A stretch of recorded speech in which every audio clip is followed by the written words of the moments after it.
Hello friends, কোলে food চ্যানেলে তোমাদের সকলকে স্বাগত জানাই। আজ আমি তোমাদের ইলিশ মাছের ঝোল বানিয়ে দেখাবো। ইলিশ মাছের ঝোল বানানোর জন্য আমি প্রথমেই ইলিশ মাছগুলো ভালোভাবে ধুয়ে নিয়েছি। এবার একটু নুন হলুদ মাখিয়ে নেব।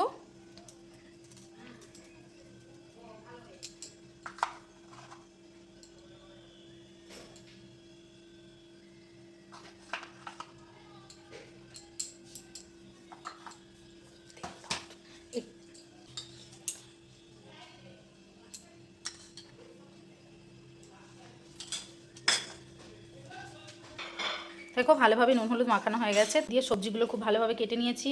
কচু, বেগুন, আলু, বরবটি। এবার আমি সর্ষেটাও পেস্ট করে নিয়েছি। এবার রান্নাটা শুরু করব। চলো। ঝোল বানানোর জন্য ইলিশ মাছগুলো একটু হালকা করে ভেজে নেব।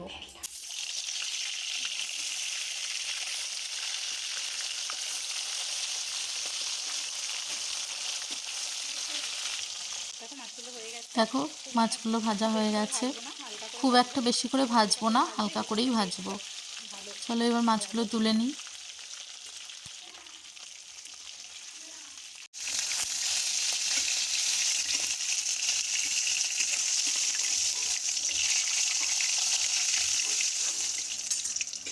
এবার আমরা সবজিগুলো ভালোভাবে ভেজে নেব।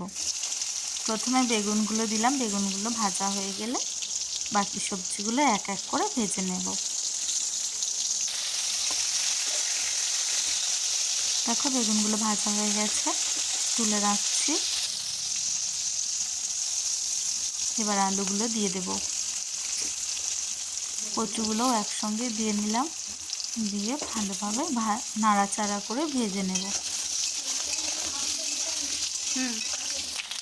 দেখো ভালোভাবে ভাজা হয়ে গেছে। এবার আমি নুন হলুদ দিয়ে একটু জিরে গুঁড়ো দিলাম, দিয়ে ভালো করে নাড়াচাড়া করে একটু জল দিয়ে দেব।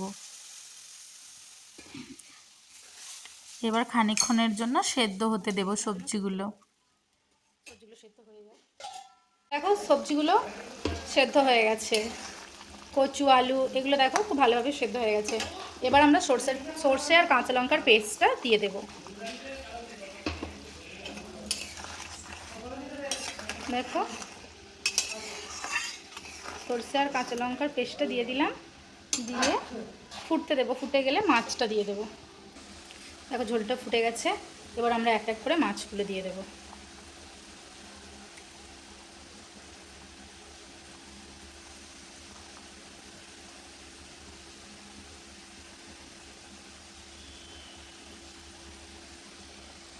দেখো ঝোলটা এবার রেডি।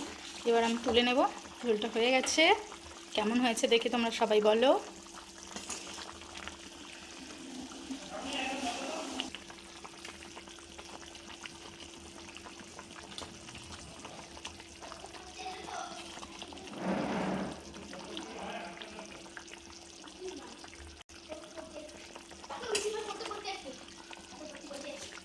চলো ঝোলটা নামিয়ে ফেলি তাহলে। দেখো রান্না হয়ে গেছে আমার, সাজিয়েও ফেলেছি। এবার খেয়ে নিই। দেখো দেখে বলো কেমন হয়েছে রান্নাটা।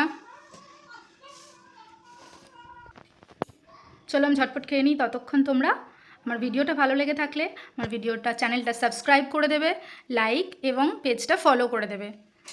ধন্যবাদ। আবার দেখা হবে পরের ভিডিওতে। চলো আমি ততক্ষণ খাবারটা শেষ করে নিই।